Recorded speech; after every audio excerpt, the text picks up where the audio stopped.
kuatkan hati. Negeri ini memanggilmu kawan. Belajar bergerak berbagi untuk negeri. Guru penggerak majukan pendidikan. Guru penggerak menghamba pada murid. Kreatif rancang pembelajaran. Hargai potensi, tingkatkan prestasi. Lahirkan profil pelajar Pancasila. Belajar bergerak berbagi untuk negeri. Kita menjalin kolaborasi. Belajar bergerak berbagi untuk negeri. Demi bakti pada Ibu Pertiwi.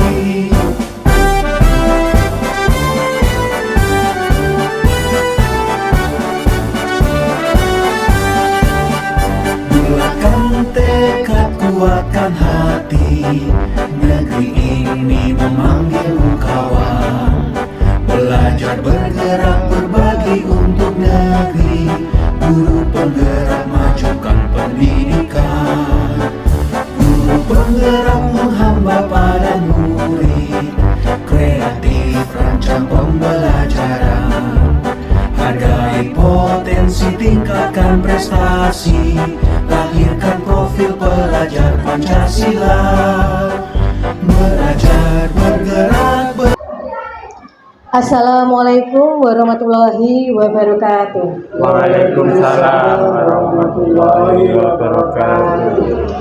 Selamat siang, salam sejahtera untuk kita semua.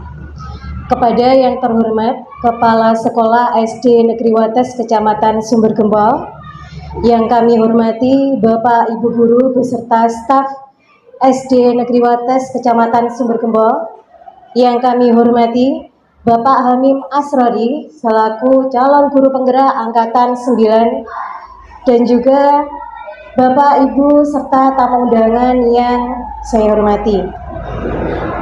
Puji syukur marilah kita panjatkan kehadiran Allah Subhanahu wa taala, Tuhan yang Maha Esa, karena atas limpahan rahmat, taufik serta hidayahnya sehingga kita bisa berkumpul di sini dalam keadaan sehat walafiat tanpa kekurangan suatu apapun. Tak lupa sholawat serta salam tetap tercurahkan kepada junjungan kita Nabi Agung Nabi Muhammad SAW yang akan kita nantikan syafaatnya di yaumul kiamah nanti. Baik Bapak Ibu yang saya hormati, pada hari ini hari Kamis tanggal 26 Oktober 2023 dalam acara diseminasi pengalaman penerapan budaya positif yang nanti akan disampaikan oleh Bapak Hamim Asrori.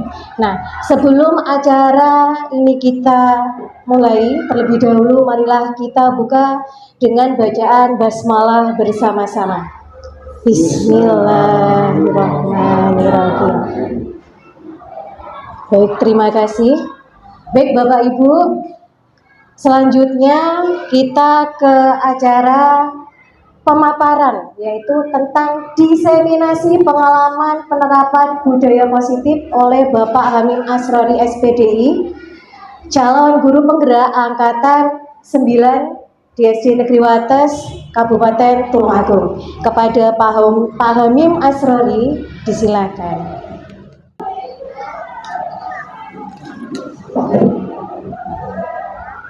Assalamualaikum warahmatullahi wabarakatuh. Alhamdulillahirabbil alamin, wassalatu wassalamu ala asrofil anbiya'i wal mursalin sayyidina wa maulana Muhammadin wa ala alihi wa sahbihi ajma'in, amma ba'du. Yang terhormat Kepala SD Negeri Wates Bapak Imam Sopi, serta yang saya hormati Bapak Ibu Guru SD Negeri Wates serta tamu undangan yang berbahagia. Pertama, marilah kita panjatkan puja dan puji syukur atas kehadirat Allah Subhanahu wa taala, karena atas berkah, rahmat, taufik serta hidayahnya kita semua bisa hadir dalam acara pada siang hari ini dalam keadaan sehat walafiat. Kedua kalinya, sholawat serta salam semoga senantiasa tercurahkan kepada junjungan kita Nabi Agung Muhammad Shallallahu Alaihi Wasallam, Nabi yang telah menuntun kita dari zaman kegelapan menuju zaman terang benderang, yakni agama Islam. Baiklah Bapak Ibu guru serta hadirin yang berbahagia, pada kesempatan hari ini saya Hamim Asrori akan memaparkan atau menyampaikan tentang diseminasi pengalaman penerapan budaya positif yang merupakan ini adalah tugas aksi nyata modul 1.4 budaya positif.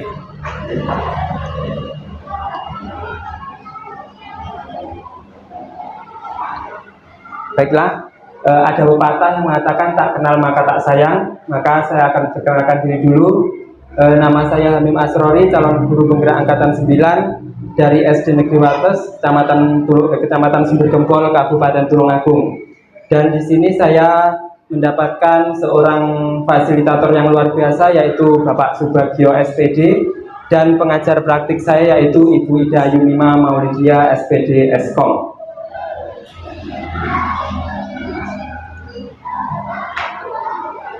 Nah, saya akan mengucapkan selamat datang kepada Bapak Ibu guru hebat semuanya. Mari belajar bersama, berkolaborasi, dan saling mendukung demi mewujudkan disiplin positif di sekolah kita tercinta ini. Bapak Ibu yang saya hormati, di sini saya bukan orang yang paling pintar di sini, dan saya juga tidak bermaksud untuk menggurui panjenengan semua. Saya di sini untuk mengajak panjenengan semua untuk belajar bersama tentang penerapan budaya positif. Jadi jangan berpikir Bapak Ibu guru menganggap saya ini orang yang mau menggurui, begitu ya Pak Bu. Kita di sini belajar bersama tentang budaya positif, dan saya akan mencoba memaparkan atau menyebarkan apa yang sudah saya dapat dari pendidikan guru penggerak selama kurang lebih 2,5 bulan ini.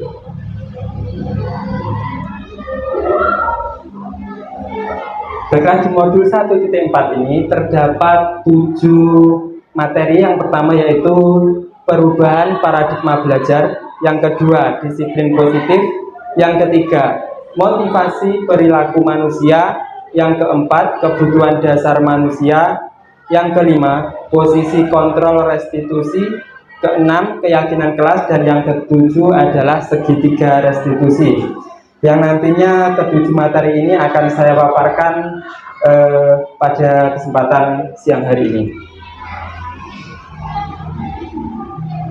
Kita mulai dengan pembelajaran dengan paradigma baru. Pembelajaran dengan paradigma baru dirancang berdasarkan prinsip pembelajaran yang berdiferensiasi sehingga setiap siswa belajar sesuai dengan kebutuhan dari tahap perkembangannya, serta berorientasi pada penguatan dan pengembangan karakter yang sesuai dengan profil pelajar Pancasila. Bapak Ibu guru semua, di sini profil pelajar Pancasila itu terdapat 6 dimensi. Yang pertama yaitu beriman, bertakwa kepada Tuhan Yang Maha Esa dan berakhlak mulia. Yang kedua berkebinekaan global, bergotong royong, kreatif, bernalar kritis, dan mandiri. Terus selanjutnya materi yang kedua yaitu tentang disiplin positif. Dalam budaya kita, makna kata disiplin dimaknai menjadi sesuatu yang dilakukan seseorang pada orang lain untuk mendapatkan kepatuhan. Kita cenderung menghubungkan kata disiplin dengan ketidaknyamanan. Dan Gosen menyatakan bahwa kata disiplin berasal dari bahasa Latin yaitu disiplina, yang artinya belajar. Kata disiplin juga berasal dari akar kata yang sama dengan disipel, yaitu yang artinya murid. Untuk menjadi seorang murid harus paham betul alasan mengapa mereka mengikuti suatu ajaran tertentu, sehingga motivasi yang terbangun adalah motivasi intrinsik, bukan ekstrinsik. Dari itu dapat dirumuskan kembali, yaitu sebagai pendidik tujuan kita adalah menciptakan anak-anak yang disiplin diri, sehingga mereka bisa berperilaku dengan mengacu pada nilai-nilai kebajikan universal dan memiliki motivasi intrinsik, bukan ekstrinsik. Disiplin positif merupakan salah satu cara penerapan disiplin yang bertujuan untuk menumbuhkan kesadaran serta memberdayakan anak untuk melakukan sesuatu tanpa sogokan, ancaman maupun hukuman.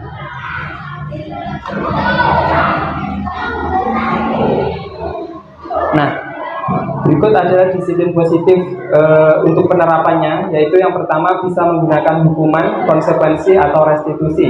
Nah, dari ketiga pilihan ini, mana yang akan kita pilih nanti? Untuk hukuman, yaitu sistem tidak akan berjalan bila murid tidak takut. Yang kedua, mendorong menyalahkan diri, anak belajar menyembunyikan kesalahan. Hukuman itu dibuat oleh guru, serta guru mencoba mengontrol anak dengan penguatan yang negatif. Sedangkan untuk konsekuensi, itu memerlukan monitoring dan supervisi terus-menerus dari guru. Jadi guru terus melakukan pemantauan.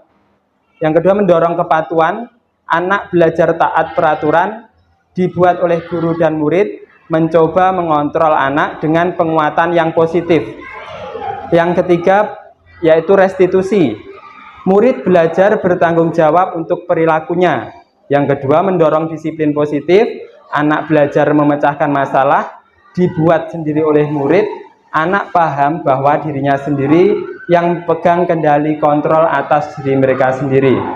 Nah, dari ketiga ini nanti yang mana yang bisa kita terapkan untuk mendisiplinkan anak atau untuk mencetak disiplin positif. Nah, di sini ada beberapa pertanyaan atau pernyataan, di mana pernyataan tersebut termasuk hukuman atau konsekuensi. Ya, yang pertama, mencatat 100 kali di dalam buku dengan kalimatnya yaitu saya tidak akan terlambat lagi karena terlambat ke sekolah. Nah, untuk pernyataan yang pertama ini termasuk hukuman apa konsekuensi? Bapak Ibu. Untuk yang pertama adalah apa? Konsekuensi apa hukuman? Nah, untuk yang pertama ini adalah hukuman, ya. Untuk soal yang kedua, lari mengelilingi lapangan basket 2 kali karena terlambat hadir di sekolah. Ini hukuman apa konsekuensi? Hukuman. Ya. Betul ya. Untuk yang ketiga, membersihkan coretan yang dibuatnya di meja tulis. Konsekuensi apa hukuman? Konsekuensi ya.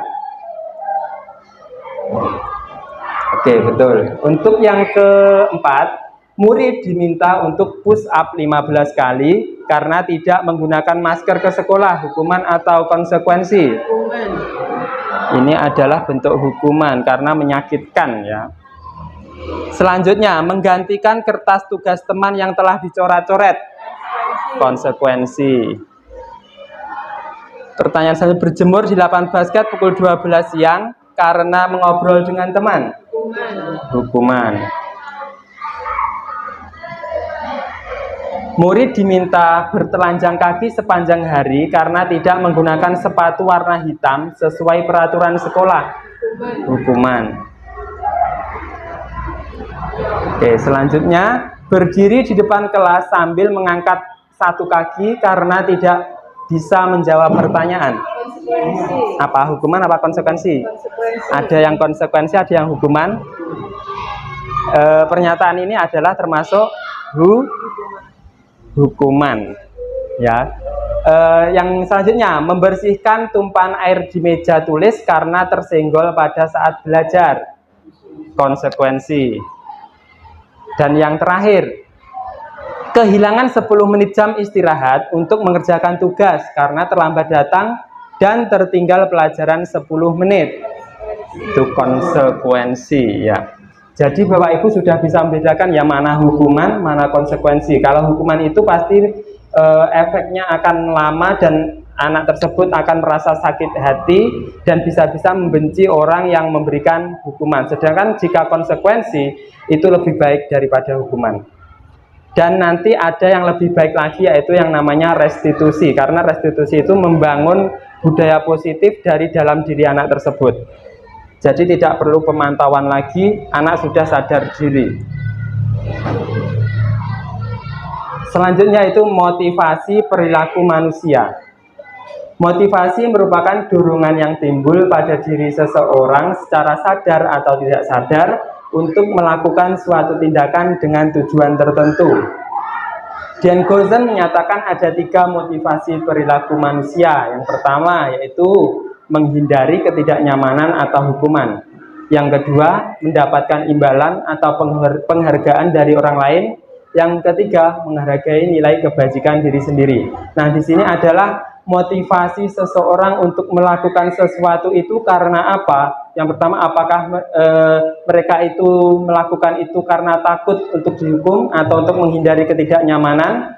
Yang kedua, mereka melakukan suatu perbuatan itu karena ingin mendapatkan imbalan atau penghargaan ataupun pujian dari orang lain. Apakah mereka itu melakukan suatu tindakan itu karena menghargai nilai-nilai kebajikan diri mereka sendiri? Nah, dari ketiga ini nanti kita bahas satu persatu pada materi yang selanjutnya. Nah, konsep disiplin dengan identitas gagal. Nah, dari ini penerapan disiplin ini merupakan identitas gagal, yaitu dengan menggunakan hukuman. Mengapa ini disebut identitas gagal? Karena dengan menghukum itu akibatnya nanti jangka panjang. Yang pertama akan menyakitkan bagi yang dihukum, terus merasa tidak nyaman, murid menjadi takut, hukuman itu bersifat memaksa. Jika murid melakukan kesalahan, maka mereka berusaha untuk berbohong dan menyembunyikan kesalahan karena takut dihukum. Dan yang terakhir, murid menjadi rendah diri, karena nanti pasti murid tersebut akan merasa malu dengan teman-temannya dan orang sekitarnya. Yang kedua, penghargaan.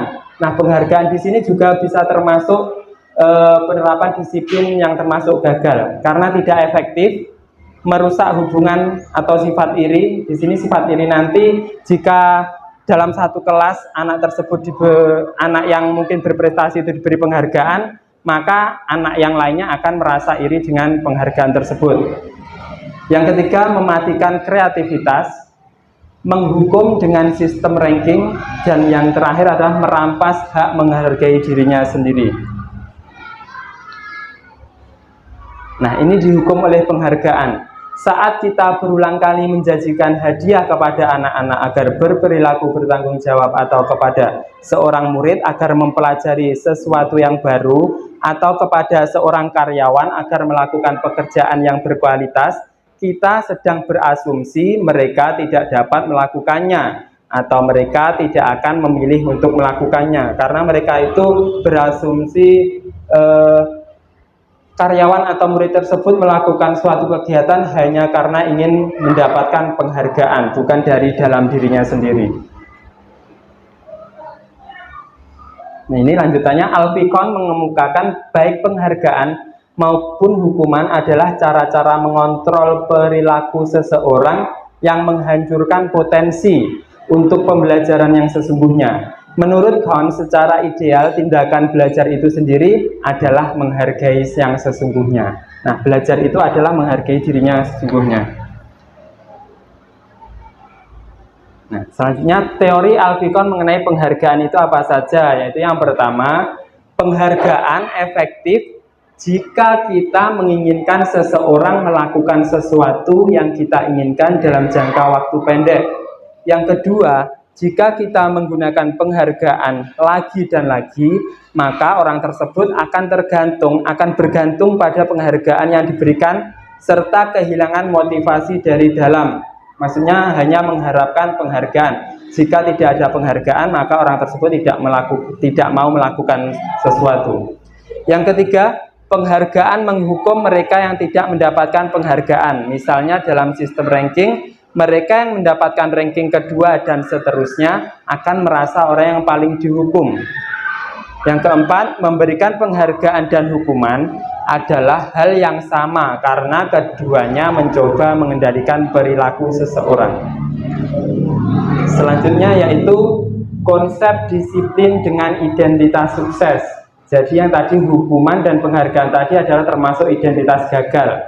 Yang ini adalah identitas sukses. Yang pertama yaitu konsekuensi. Caranya itu, dan konsekuensi itu apa? Itu isinya adalah penguatan jangka pendek.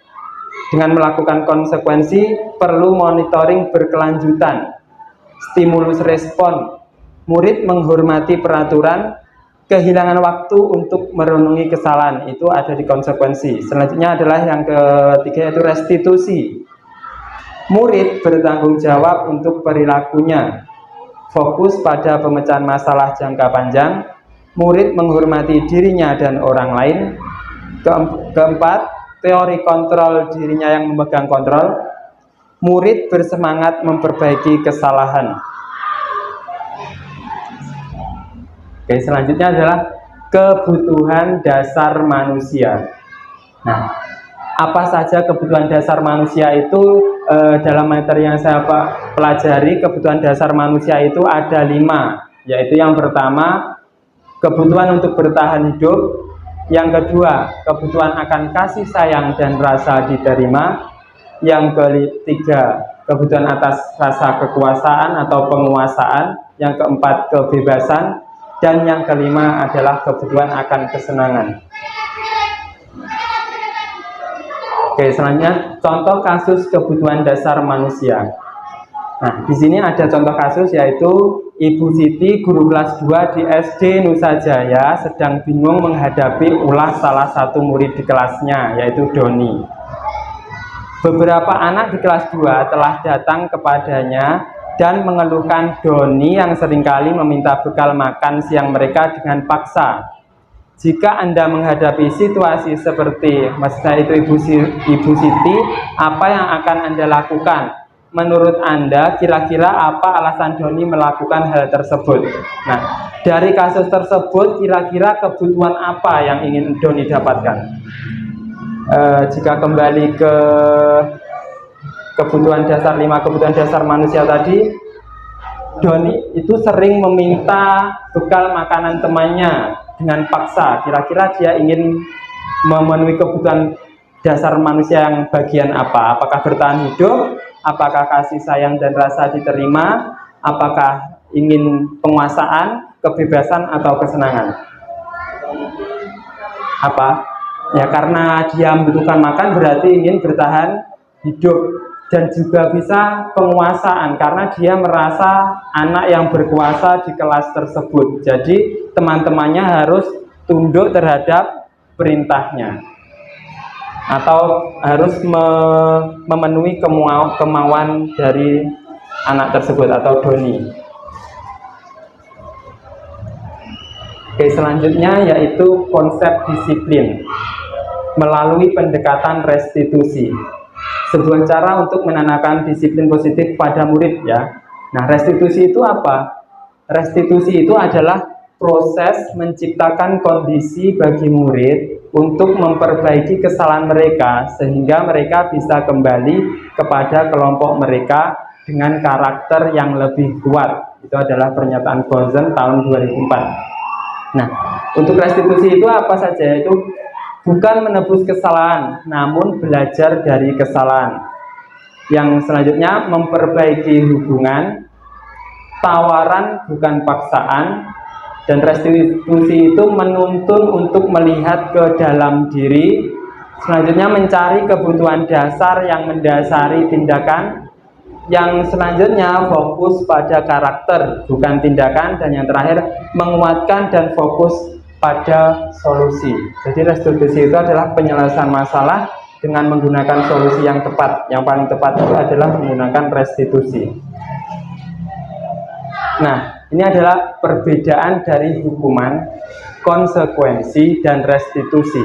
Contoh kasusnya yaitu ada siswa yang sering membuang sampah sembarangan. Nah, jika kita menerapkan hukuman, maka guru akan menghukum siswa tersebut dengan lari mengelilingi lapangan 5 kali, itu contohnya. Atau mungkin dengan hukuman yang lain. Guru marah dan murid menjadi takut. Itu jika kita melakukan hukuman. Yang kedua, jika kita menerapkan konsekuensi, yaitu caranya guru memberikan konsekuensi untuk memungut sampah-sampahnya. Ini lebih baik daripada hukuman, ya, karena dia dilatih untuk bertanggung jawab atas perbuatannya. Jika melakukan konsekuensi yang kedua, yaitu guru tegas dan siswa akan menghormati peraturan. Nah, yang ketiga yaitu cara menyelesaikan masalah dengan restitusi. Dan ini adalah cara yang paling tepat atau yang seharusnya kita terapkan untuk mengatasi suatu masalah di lembaga kita, yaitu dengan menggunakan restitusi. Caranya itu guru menanyakan keyakinan kelas dan membantu siswa menyelesaikan masalahnya. Guru terbuka dan siswa menghormati dirinya dan orang lain. Oke, selanjutnya adalah posisi kontrol guru. Nah, di dalam kelas itu guru itu memiliki posisi sebagai apa untuk mengontrol murid-muridnya. Yang pertama yaitu penghukum, yang kedua pembuat merasa bersalah, yang ketiga sebagai teman, yang keempat guru sebagai pemantau, dan yang kelima guru sebagai manajer.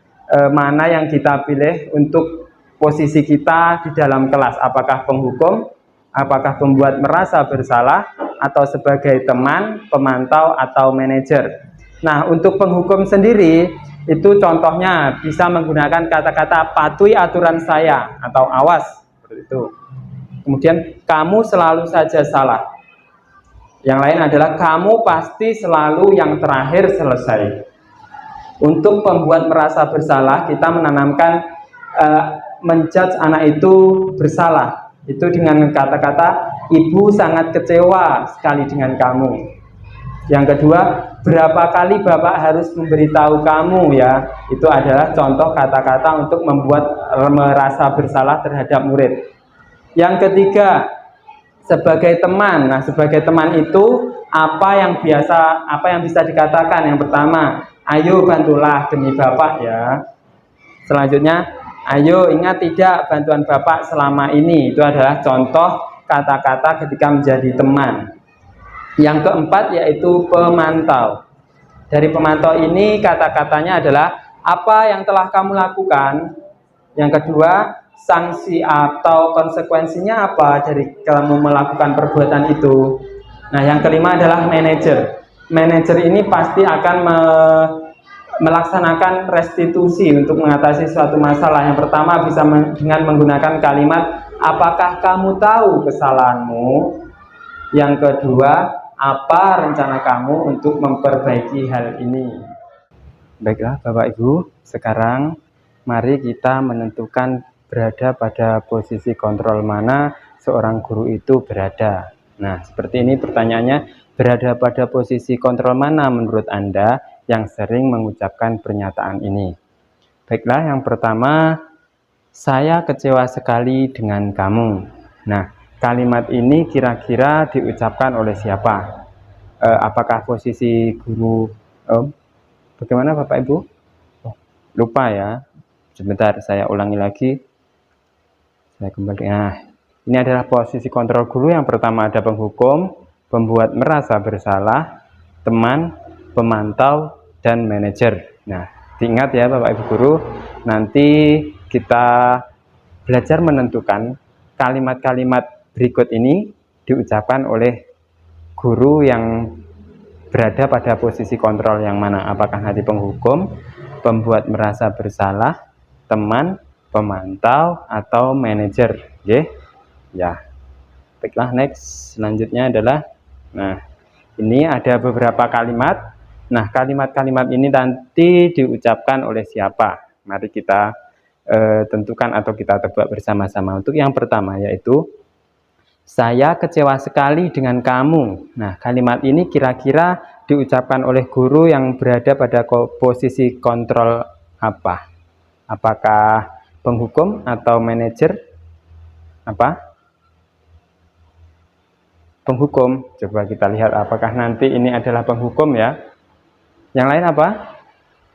Pemantau. Kita lihat dulu apa kira-kira jawabannya. Nah, saya kecewa sekali dengan kamu itu adalah kalimat yang biasa diucapkan oleh guru yang berada pada posisi kontrol pembuat merasa bersalah. Nah, seperti itu ya, berarti gurunya ini membuat anak didiknya itu merasa bersalah. Untuk kalimat yang kedua yaitu kamu tidak pernah benar melakukannya. Kira-kira ini apa? Penghukum? Ya, kita lihat dulu apakah jawabannya. Ya, tepat sekali Ibu tadi, Ibu Rika ya. Ya. Jadi kalimat kamu tidak pernah benar melakukannya itu biasa diucapkan oleh seorang penghukum atau posisi kontrol guru yang berada pada posisi penghukum. Untuk kalimat yang ketiga yaitu ayolah lakukan demi saya. Nah, kira-kira kalimat ini diucapkan oleh guru yang berada pada posisi kontrol mana, Bapak Ibu? Apa? Posisi teman. Ya.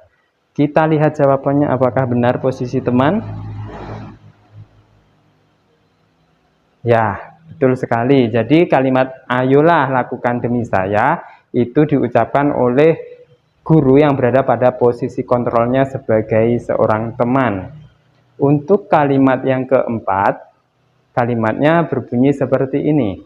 Apakah kamu mau mendapat stiker bintang hari ini? Nah, jadi ini gurunya menanyakan kepada muridnya, apakah murid tersebut mau mendapatkan stiker bintang. Jadi gurunya itu mungkin menempelkan stiker-stiker bintang itu untuk setiap anak didiknya. Siapa yang mendapatkan stiker yang paling banyak, mungkin itu dianggap sebagai murid yang berprestasi atau mungkin kelakuannya lebih baik dibandingkan yang lain. Nah, kira-kira ini berada pada posisi kontrol yang mana? Kalau mendapatkan stiker bintang itu berarti gurunya melakukan tindakan secara terus-menerus atau memperhatikan. Berarti apa?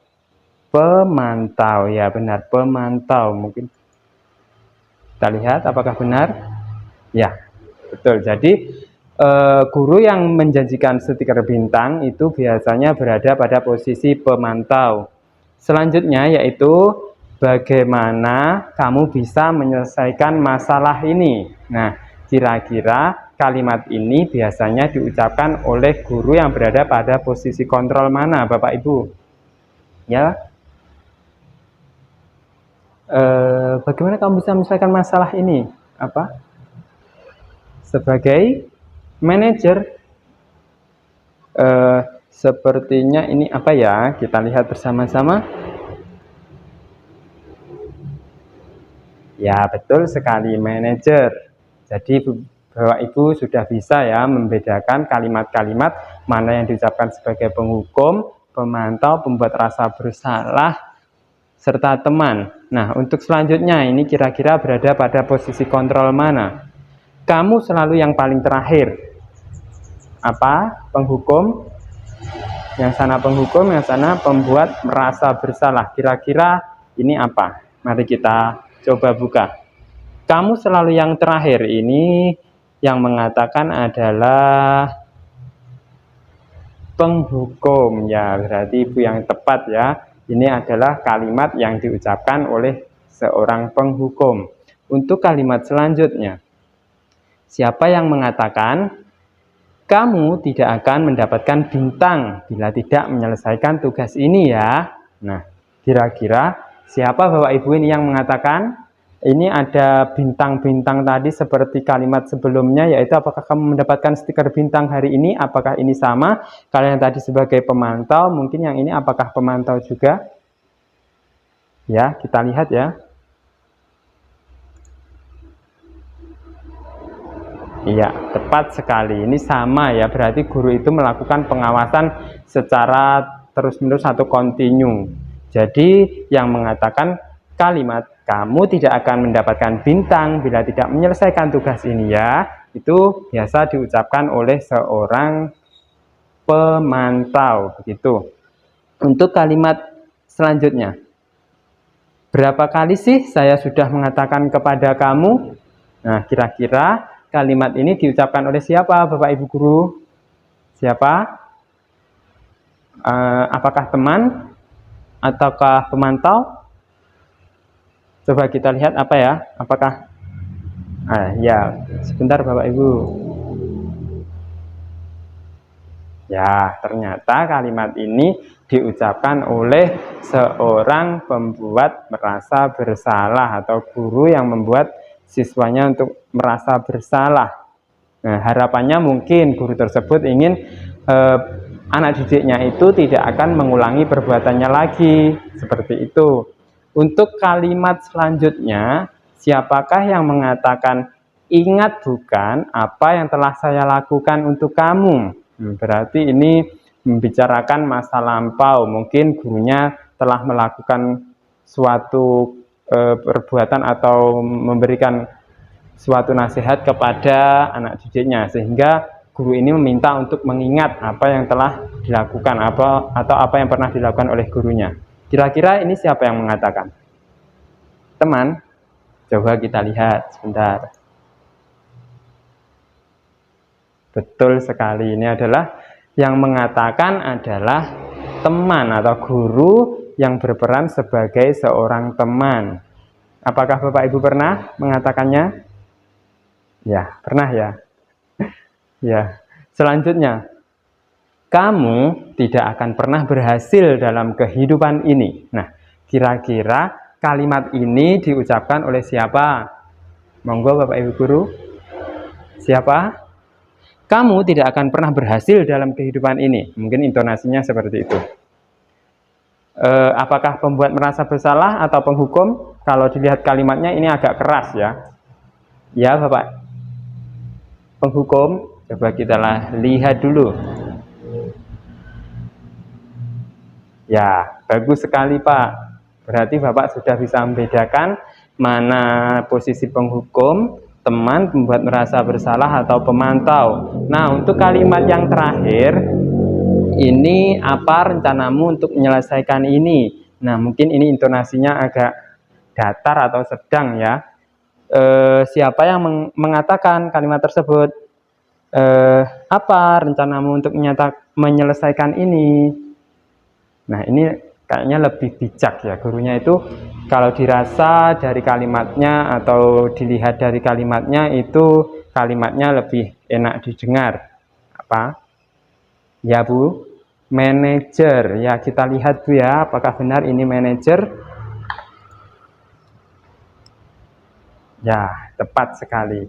Nah, demikian inilah Bapak Ibu contoh dari kalimat-kalimat yang diucapkan oleh seorang guru. Mana yang Bapak Ibu guru inginkan, apakah sebagai, maksud saya Bapak Ibu guru ingin jadi seperti apa, berada di posisi kontrol yang mana? Apakah Bapak Ibu guru memilih sebagai penghukum, terus pembuat merasa bersalah, sebagai pemantau, sebagai teman, atau sebagai manajer?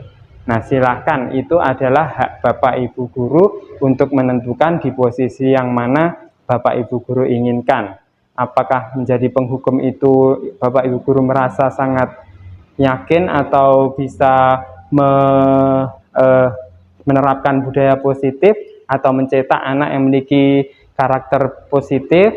Silahkan. Tapi kalau mungkin ada yang lebih baik lagi, pembuat merasa bersalah. Nah, ini tingkatannya sedikit di atasnya dari penghukum. Terus sebagai pemantau. Nah, pemantau ini Bapak Ibu guru nanti pekerjaannya agak panjang karena Bapak Ibu guru harus melakukan pemantauan atau secara kontinu. Selanjutnya adalah sebagai teman. Nah, ini baik ya, mungkin posisi kontrolnya sebagai teman, karena kadang-kadang kita juga perlu untuk menjadi teman bagi anak didik kita, sehingga anak didik kita itu merasa nyaman, asalkan ada batasannya ya Bapak Ibu guru, antara teman seorang guru dengan muridnya itu tolong ada, kalau bisa ya ada batasannya, jangan terlalu lepas kontrol sehingga anak didik kita ini nanti tidak menghormati atau tidak menghargai gurunya. Nah, untuk posisi kontrol yang paling atas atau yang paling baik itu adalah posisi kontrol guru sebagai seorang manajer. Mengapa? Karena dari posisi seorang manajer itu pasti akan memberikan yang terbaik untuk anaknya. Dia tidak akan memberikan hukuman atau memberikan rasa sakit yang mungkin dirasa dalam waktu yang lama oleh anak didiknya. Tapi jika ada suatu masalah, seorang manajer itu seyogyanya tidak langsung marah-marah atau menghukum. kita cari tahu alasannya anak tersebut melakukan kesalahan tersebut, sehingga kita bisa membantu untuk menyelesaikan masalah yang dihadapi anak tersebut. Jangan langsung menghukum, kamu kenapa begini. Tidak ditanya dulu alasannya mengapa. Jangan-jangan anak tersebut di rumah ada masalah dengan orang tuanya, atau mungkin ada masalah dengan orang terdekatnya. Kita kan tidak tahu anak tersebut mengapa melakukan perbuatan demikian. Nggih, Bapak Ibu guru. Jadi saya harap setelah kita belajar bersama ini, kita bisa merefleksikan diri. Sebenarnya apa yang telah kita lakukan kepada anak didik kita itu sudah tepat atau belum, gitu. Ya, saya harap sih semuanya nanti bisa menerapkan posisi guru sebagai seorang manajer. Jadi tidak ada guru yang suka marah-marah, suka bentak-bentak. Kita hemat energi saja, Bapak Ibu guru ya. Kita lebih tenang, kita bisa lebih menghargai anak didik kita, dan jika kita menghargai anak didik kita, saya rasa anak didik kita juga akan lama-kelamaan akan mengerti. Ya mungkin waktunya lama, tapi efeknya nanti juga lama, karena akan terus membekas di pikiran, di hati anak didik kita. Beda dengan marah. Jika marah, anak merasa takut, mungkin ya seketika itu saja takutnya. Nanti jika tidak kita lihat atau di belakang kita, mungkin anak tersebut akan melakukan kesalahannya lagi.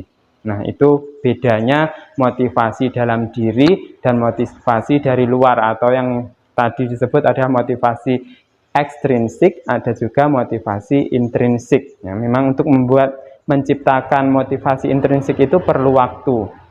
Tidak semudah membalikkan telapak tangan. Baiklah, selanjutnya adalah keyakinan kelas. Nah, Bapak Ibu, sekarang kita belajar tentang keyakinan kelas. Apa sih keyakinan kelas itu? Apakah sama dengan peraturan? Terus di sini juga ada pertanyaan pemantik, mengapa harus keyakinan kelas? Mengapa tidak peraturan kelas saja? Nah, mari kita belajar bersama untuk memecahkan permasalahan atau pertanyaan pemantik ini.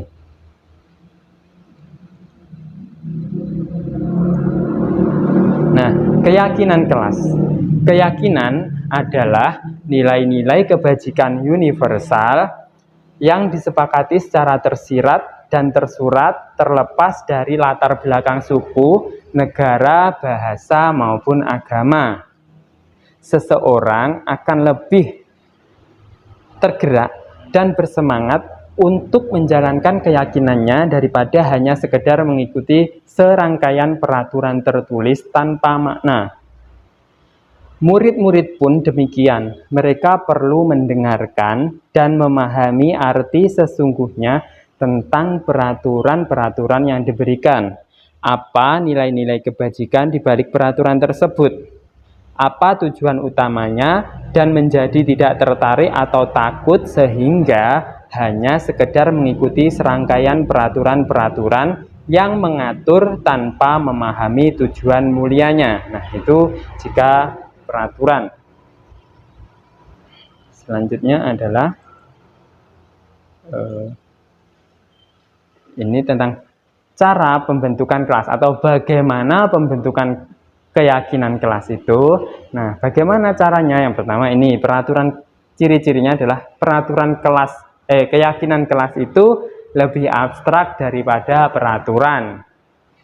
Yang kedua, keyakinan kelas itu dibuat dalam bentuk kalimat positif. Ya kalimat positif ya, bukan negatif. Yang selanjutnya atau yang ketiga yaitu berupa pernyataan universal. Yang keempat, nah, keyakinan kelas itu dibuat sesuai dengan kondisi kelas atau kondisi sekolah.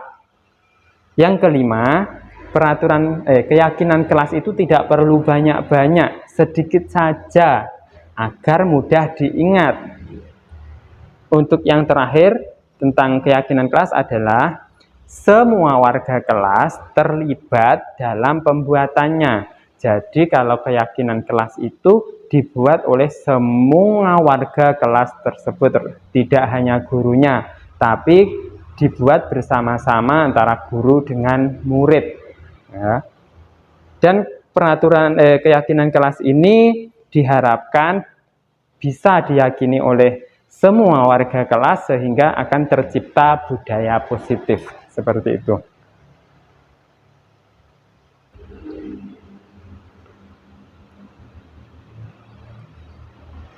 Bapak Ibu guru serta tamu undangan yang saya hormati, baiklah di sini beberapa hari yang lalu saya sudah menerapkan untuk membuat keyakinan kelas, dan saya membuat keyakinan kelas bersama siswa kelas 4. Ini adalah beberapa dokumentasi saat saya membuat keyakinan kelas. Yang pertama, kami berdiskusi tentang peraturan. Nah, peraturan itu bagaimana? Nah, peraturan itu yang biasa kita gunakan adalah peraturan yang menggunakan kalimat negatif seperti dilarang berisik, dilarang makan di dalam kelas, dilarang tidur, dilarang mengganggu teman, dilarang mencontek. Nah, itu adalah contoh-contoh peraturan yang ada di kelas kita atau yang selama ini biasa kita ketahui. Setelah berdiskusi tentang peraturan, merumuskan peraturan tersebut menjadi sebuah keyakinan. Nah, dari kalimat-kalimat negatif tadi yang sudah kita rumuskan, kita rubah menjadi bentuk kalimat positif sehingga membentuk suatu keyakinan. Contohnya seperti ini. Dilarang terlambat. Berarti kalimat positifnya adalah datang tepat waktu atau disiplin. Terus dilarang mengganggu teman. Nah, itu bentuk kalimat positifnya seperti apa? Apa Bapak Ibu?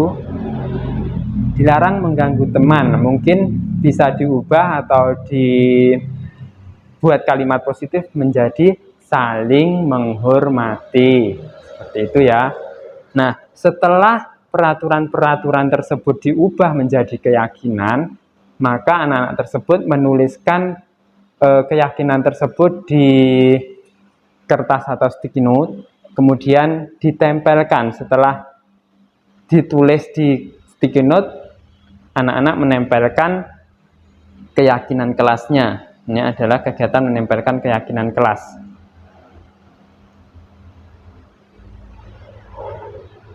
Nah, Bapak Ibu, ini adalah video yang maaf saya percepat karena durasinya nanti terlalu panjang. Ini adalah kegiatan saya bersama siswa kelas 4 saat membuat keyakinan kelas, mulai dari berdiskusi menentukan peraturan kelas, kemudian merumuskan peraturan kelas menjadi keyakinan kelas, sampai menempelkan atau keyakinan kelas tersebut terbentuk. Nah, ini adalah saat saya membagikan sticky note setelah berdiskusi. Setelah saya bagikan, kita ubah atau kami ubah dari peraturan-peraturan tersebut menjadi sebuah kalimat positif atau yang dikenal dengan keyakinan kelas.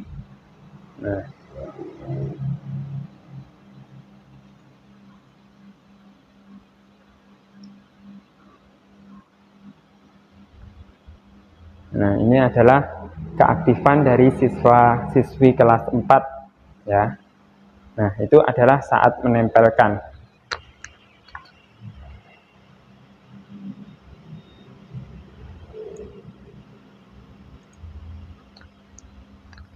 Nah, dari kegiatan yang saya lakukan bersama anak-anak kelas 4, terbentuklah beberapa keyakinan kelas. Yang pertama yaitu disiplin waktu. Jadi disiplin waktu ini mungkin diambil dari kalimat negatif seperti ini. Dilarang datang terlambat, maka kita simpulkan menjadi disiplin waktu. Terus gotong royong. Selanjutnya adalah belajar dengan antusias, semangat, dan percaya diri. Menghargai guru, teman yang sedang berbicara. Ini berarti dilarang mengganggu teman tadi ya, atau harus patuh kepada guru. Selanjutnya menjaga kebersihan dan keindahan. Ini diambil dari peraturan kelas yang bunyinya dilarang membuang sampah sembarangan atau dilarang mencoret-coret meja ataupun dinding. serta membuang sampah sembarangan. Diubah menjadi menjaga kebersihan dan keindahan. Selanjutnya yaitu selalu menerapkan 5S. 5S itu apa? Yaitu senyum, sapa, salam, sopan, dan santun. Selanjutnya saling menghormati. Nah, saling menghormati ini diambil dari kalimat negatif, yaitu dilarang mengolok teman. Seperti itu contohnya. Nah, yang terakhir adalah berkomitmen dalam setiap tugas. Jadi ketika diberi tugas, maka anak tersebut mempunyai komitmen bahwa tugas tersebut harus diselesaikan, tidak usah ditunda-tunda. Jika diberi PR, ya dikerjakan di rumah, tidak dikerjakan di sekolah. Oke, selanjutnya.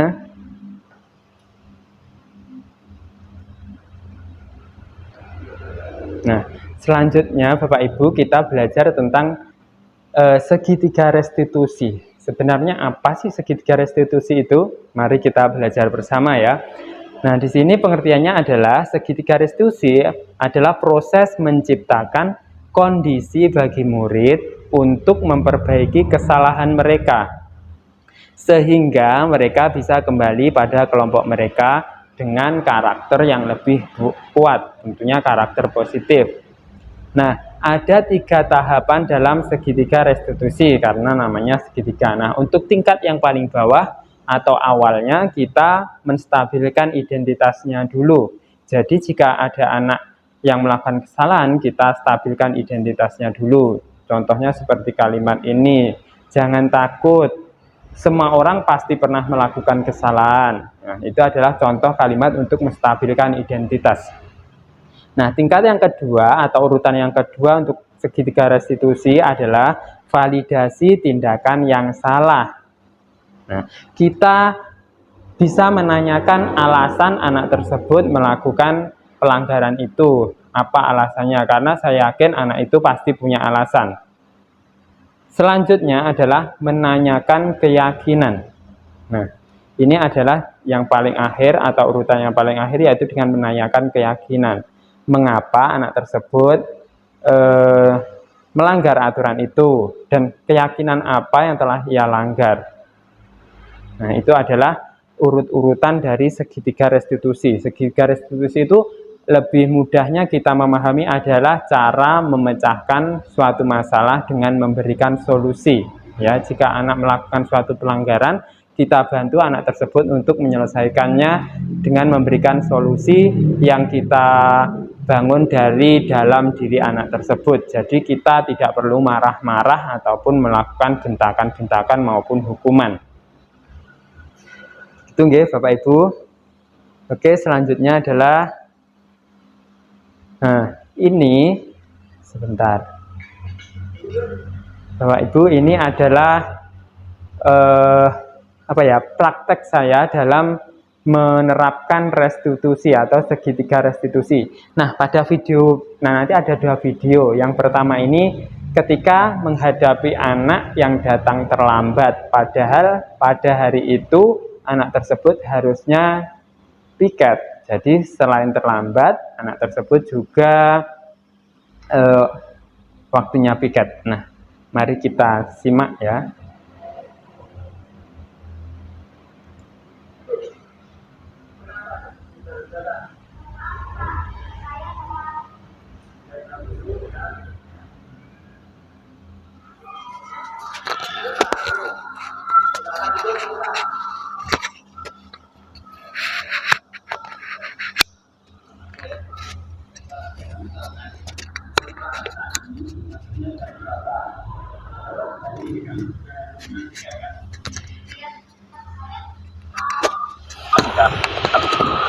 Orang itu pasti pernah berbuat salah.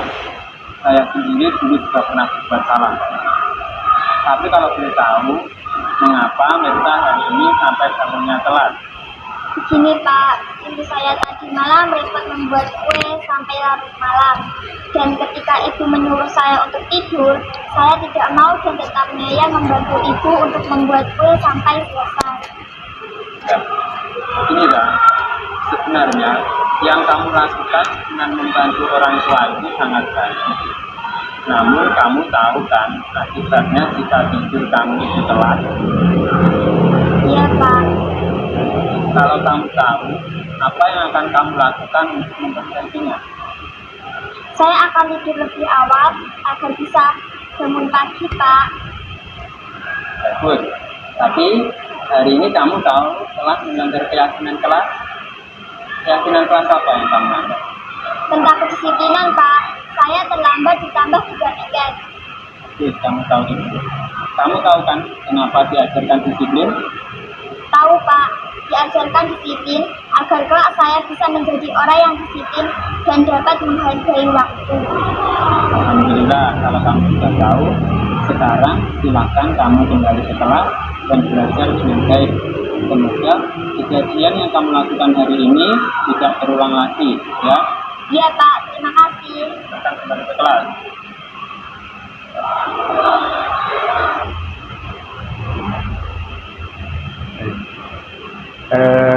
Itu tadi adalah praktek saya dalam membuat segitiga restitusi atau menyelesaikan suatu masalah menggunakan segitiga restitusi melalui 3 tahapan, yaitu menstabilkan identitas, kemudian tadi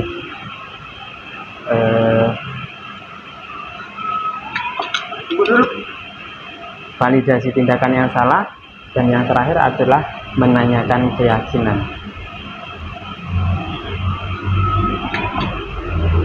Nah, ini adalah contoh penerapan segitiga restitusi saya yang kedua atau video yang saya yang kedua, dengan kasusnya yaitu anak ini sengaja tidak mengikuti kegiatan rutin pembacaan surat Yasin karena alasannya dia tidak membawa buku Yasin. Nah, bagaimana penyelesaiannya dengan menggunakan segitiga restitusi? Mari kita simak videonya. Loh, ini kenapa kok masih dalam kelas? Teman-temannya sudah siap untuk yasinan loh. Maaf Pak, hari ini saya tidak ikut yasinan dulu. Kenapa kok tidak ikut yasinan? Saya lupa tidak membawa buku Yasin Pak. Saya takut dihukum. Tidak apa-apa, jangan takut. Lupa itu hal yang wajar dan manusiawi. Setiap orang itu pasti pernah lupa, termasuk juga dengan saya. Tapi kalau boleh tahu, kenapa hari ini kok sampai tidak membawa buku Yasin? Begini Pak, tadi malam saya tidak belajar dan tidak menyiapkan perlengkapan sekolah, sehingga ada beberapa buku yang ketinggalan, termasuk buku Yasin. Oh, itu masalahnya. Begini ya, Tam, menurut kamu, apakah perbuatanmu ini termasuk pelanggaran terhadap keyakinan kelas kita? Iya Pak. Tentang apa? Tentang kedisiplinan Pak. Apa yang kamu yakini tentang kedisiplinan itu? Disiplin akan menjadikan kita hidup teratur Pak. Terus, setelah mengetahui itu, kedepannya kamu ingin menjadi seperti apa? Saya ingin menjadi orang yang disiplin Pak. Saya akan rajin belajar dan mempersiapkan perlengkapan sekolah pada malam hari dan lebih teliti lagi. Bagus. Kamu harus selalu biasakan kebiasaan baik itu ya. Iya Pak, terima kasih. Nah, sekarang kita ikut yasinan. Untuk hari ini, kamu saya pinjamin dulu buku yasinnya. Iya Pak. Sekarang yasinan dulu. Nah, ini adalah kasus yang kedua, cara menyelesaikan masalah dengan menggunakan segitiga restitusi. Menurut Bapak dan Ibu guru serta hadirin semua, kira-kira kalau dirasakan itu lebih enak mana? Apakah lebih enak marah-marah atau dengan aturan yang ada seperti segitiga restitusi itu? Nah, itu silahkan Bapak dan Ibu pikirkan dan rasakan ya, kira-kira lebih enak mana. Kalau biasanya kalau siswa itu dihukum, siswa tersebut pasti merasa takut. Nah, ketika merasa takut, siswa itu akan melakukan apa yang kita inginkan. Nah, itu mungkin hanya pada waktu itu. Jika kita tidak ada atau tidak kita lihat, mungkin anak tersebut akan mengulangi kesalahannya lagi. Sedangkan jika kita menggunakan segitiga restitusi, kita menanamkan keyakinan pada anak tersebut, sehingga anak tersebut memiliki motivasi dari dalam diri mereka, sehingga mereka akan selalu meyakininya dan melaksanakan apa yang telah ia yakini. Baiklah, kita lanjutkan nggih. Nah, ini sebagai penutup adalah saya buka kesimpulan seperti ini. Dalam penerapan program disiplin positif, hendaknya guru memiliki standar kepribadian profesional dan sosial yang baik, di mana guru mampu merefleksi dirinya dalam posisi kontrol saat ini, bagaimana perjalanan dirinya sebagai among atau manajer yang menuntun murid-muridnya menjadi insan yang mandiri, merdeka, dan bertanggung jawab sesuai dengan standar nasional pendidikan.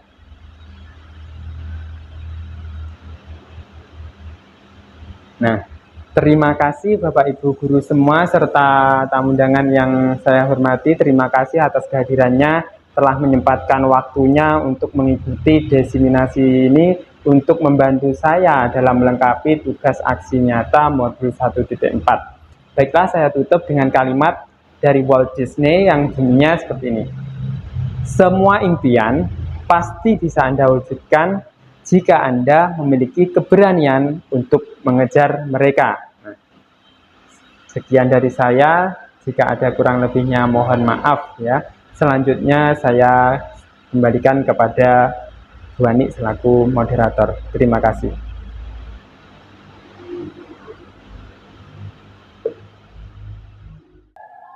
Baik, alhamdulillah, terima kasih. Ini tadi pemaparan materi tentang penerapan budaya positif ya Pak Amim ya. Sangat luar biasa sekali ya ilmu. Ya, baik, beri aplaus, tepuk tangan kepada Pak Amim karena ilmunya ini sangat luar biasa sekali ya Bapak Ibu semuanya ya. Nah, perlu kita apa Pak? Terapkan di lembaga biar di sekolahan kita itu budaya positifnya bisa terwujud, biar apa ya, biar lebih baik lagi seperti itu. Baik Bapak Ibu semuanya, masuki ke sesi pertanyaan ya Pak Hamim ya. Baik Bapak Ibu silakan yang ingin bertanya, monggo untuk disilahkan. Baik. Ya, bagaimana? Ya, Pak Huri, silakan.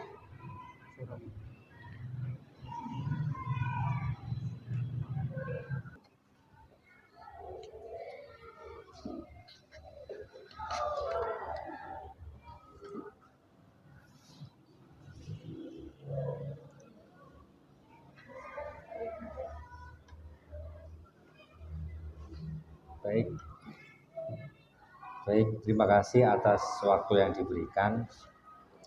Di sini saya akan menanyakan budaya positif apa yang telah Pak Hamim lakukan untuk meningkatkan budaya positif yang ada di lembaga kita. Mungkin itu, Pak. Baik, terima kasih Pak Huri atas pertanyaannya. Silakan Pak Hamim untuk menjawab pertanyaan dari Pak Imam Masyuri. Terima kasih atas pertanyaannya, pertanyaan yang luar biasa. Untuk menerapkan budaya positif di sekolah saya mulai dari diri saya sendiri, karena dengan mulai dari diri sendiri saya harap bisa mempengaruhi orang sekitar, yaitu dengan cara yang sederhana, yaitu dengan mungkin bisa saya datang lebih awal daripada waktu yang telah ditentukan. Setiap piket saya melaksanakan piket tersebut dengan baik. Ketika datang atau masuk dalam ruangan dengan mengucapkan salam, itu adalah contoh sederhana yang bisa saya lakukan, dan dari yang sederhana itu saya harap bisa menjadi sesuatu yang luar biasa. Karena untuk mewujudkan budaya positif di sekolah itu tidak semudah membalikkan telapak tangan, butuh waktu panjang, sehingga kita membutuhkan, selain waktu panjang, kita juga butuh kolaborasi dengan semua yang ada di lembaga, termasuk guru, siswa, dan karyawan yang ada di sekolah atau lembaga kita ini. Terima kasih.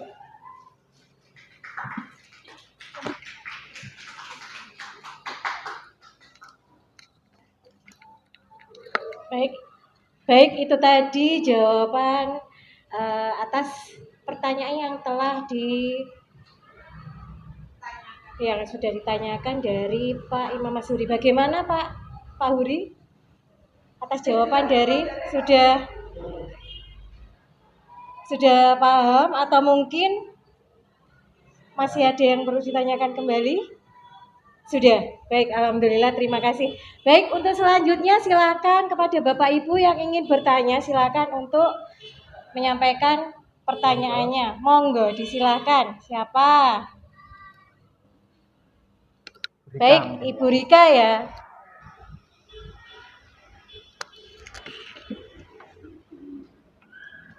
Terima kasih untuk kesempatan yang telah diberikan. Di sini saya mau menanyakan, tadi kan dijelaskan tentang motivasi ya Pak.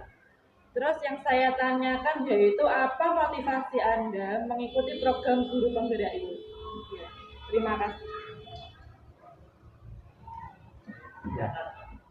Terima kasih untuk pertanyaannya tentang motivasi ya, atau apa motivasi saya untuk mengikuti guru penggerak ini. Baiklah, saya sadar sebagai manusia mempunyai suatu keinginan ya, rasa keinginan ingin tahu yang besar. Oleh karena itu motivasi yang mendasari saya untuk mengikutinya yaitu saya ingin belajar terus untuk meningkatkan kemampuan saya agar menjadi lebih baik lagi dan ada suatu kalimat yang menyebutkan bahwa belajar itu sepanjang hayat. Ilal mahdi, minal mahdi lalahdi, seperti itu. Jadi saya ingin belajar itu saya lakukan terus-menerus, yaitu salah satunya bisa mengikuti program guru penggerak ini. Dengan mengikuti program guru penggerak ini, saya ingin menjadi salah satu agen perubahan pendidikan di Indonesia ini untuk menjadi yang lebih maju lagi. Terima kasih.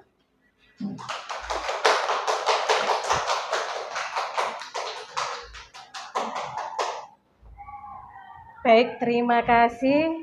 Luar biasa sekali jawaban dari Bapak Hamim Asrari. Semoga Bapak Ibu guru semuanya bisa termotivasi ya untuk ikut sebagai calon guru penggerak seperti itu ya Pak. Ya. Iya. Semoga lebih semangat lagi. Baik, Bapak Ibu, mungkin ada pertanyaan lagi? Sudah ya? Ya, baik.